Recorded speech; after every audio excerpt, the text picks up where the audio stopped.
Assalamualaikum warahmatullahi wabarakatuh. Selamat datang di channel saya pada seluruh Bapak Ibu yang sedang berusaha untuk pretest PPG.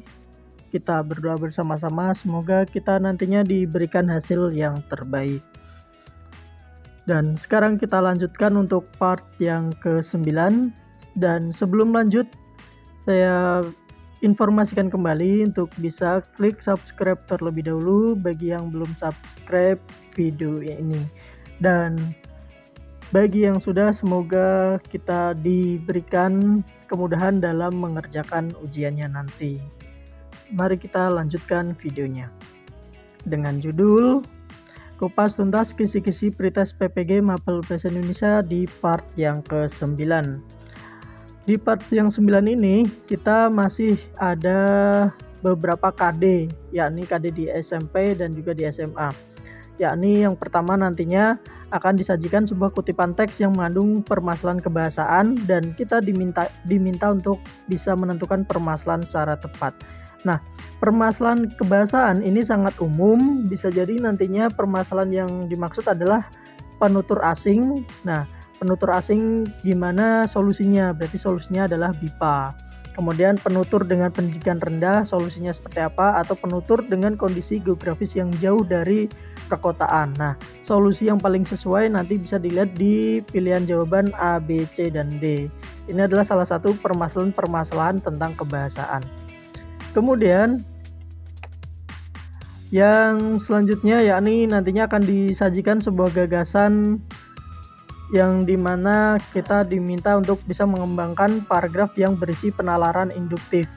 Penalaran induktif adalah penalaran yang dimana kita mengembangkan paragrafnya dari paragraf khusus ke paragraf umum.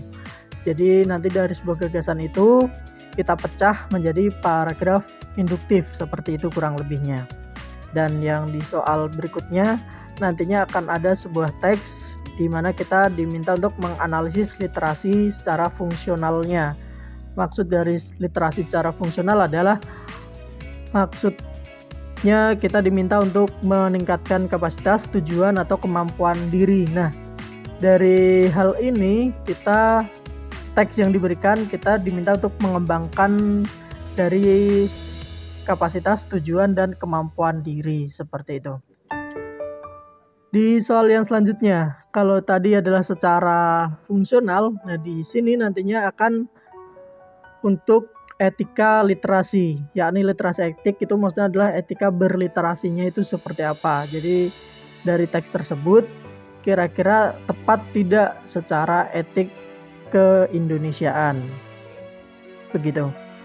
Dan soal yang selanjutnya nantinya akan ada sebuah konteks di mana kita diminta untuk menunjukkan produktif multimodal. Jadi ada sebuah hal atau contoh ini misal iklan. Kira-kira iklan ini jika ditampilkan di dalam koran pas atau tidak?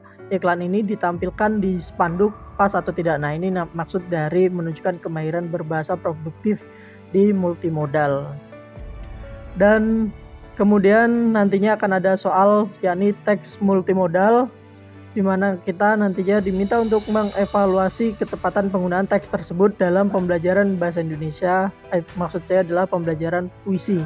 Nah, kalau untuk arti teks puisi multimodal itu sendiri itu ada di part 8. Silakan bisa dilihat lagi di part 8-nya tentang arti teks multimodal. Nah, artinya apa? Nantinya akan ada pilihan jawaban berupa puisi-puisi dan kita untuk bisa melihat sesuai atau tidaknya dari teks multimodal tersebut. Di teks yang selanjutnya atau soal yang selanjutnya nantinya akan ada kutipan dialog yakni sebagai bahan ajar dan kita diminta untuk merancang langkah-langkah pembelajaran berdialog yang mengaktifkan siswa. Nah, maksud dari tersebut adalah yakni identifikasi bentuk sapaan oleh guru atau murid membuat hasil identifikasi dalam bentuk mind mapping. Ini adalah bentuk sebagai bahan ajar merancang langkah-langkah. Jadi langkah-langkah yang paling sesuai dari karya sastra dialog adalah kita membuat hasil identifikasi dalam bentuk mind mapping, misalkan seperti itu. Yang di soal berikutnya nantinya ada sebuah KD, di mana KD ini tentang membuat sastra dan kita diminta untuk membangkitkan kreativitas siswa, yakni KD-nya misal KD tentang menggabungkan deskripsi dan deskripsi sebagai cerita. Nah, di sini kira-kira kreatifnya seperti apa?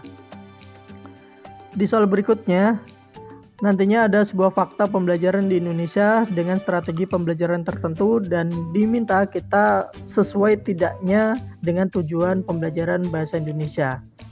Jadi ketika nantinya ada sebuah fakta pembelajaran A dan kemudian kita diminta untuk membuat strateginya, ini sesuai tidak dengan tujuan yang sudah dibuat, seperti itu. Berikutnya ada tujuan pembelajaran KD atau tujuan pembelajaran dan kita diminta untuk menciptakan sintak dari agar anak-anak bisa lebih aktif untuk pembelajaran tersebut. Nah, di dalam sintak itu ada yang namanya sintak kooperatif, sintak perbandingan, ya, dan sintak model pembelajaran, sintak berdasarkan masalah, dan sintak pembelajaran langsung. Nah, dari KD ini kita diminta untuk bisa menciptakan sintak yang paling sesuai, kira-kira yang mana, tergantung KD pembelajarannya. Nanti bisa disesuaikan dari jawaban yang ada di sini. Untuk di part 9 cukup segitu. Untuk selanjutnya kita lanjutkan di part 10. Assalamualaikum warahmatullahi wabarakatuh.